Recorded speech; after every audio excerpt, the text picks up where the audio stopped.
સ્થાનિક સ્વરાજની ચૂંટણીને આડે હવે ગણતરીના દિવસો બાકી છે, ત્યારે ઉમેદવાર દ્વારા ચૂંટણી પ્રચાર તેજ કરવામાં આવ્યો. ત્યારે કામરેજ જિલ્લા પંચાયત બેઠક કામરેજ 11 ભાજપના ઉમેદવાર મહેશ સોલંકી સહિત સમર્થકો દ્વારા ઝંઝાવાતી ચૂંટણી પ્રચાર કરી દેવામાં આવ્યો છે.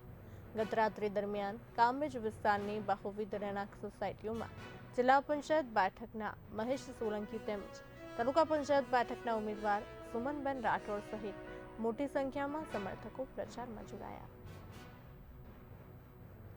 પ્રમુખ પ્રાગજીભાઈ ભેસાણીયા. પ્રમુખ સાહેબ, આજે પ્રચારમાં જે ભારતીય જનતા પાર્ટીના ઉમેદવારો આવ્યા છે, કેવો પ્રતિસાદ અને કેવું લોક લાગણી છે?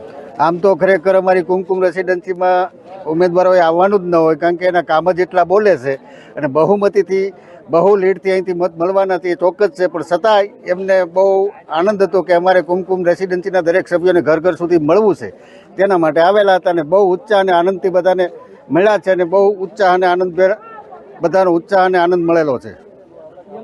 શું લાગે છે કામરેજ એક પર અને કામરેજ જિલ્લા પંચાયતમાં ભારતીય જનતા પાર્ટીને કેવો વિજય મળશે?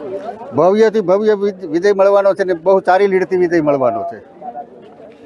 મહેશભાઈ કાંતિભાઈ સોલંકી જિલ્લા પંચાયત 11ના ઉમેદવાર અને મારી સાથે સુમનબેન રાઠોડ તાલુકા પંચાયત સભ્યના ઉમેદવાર.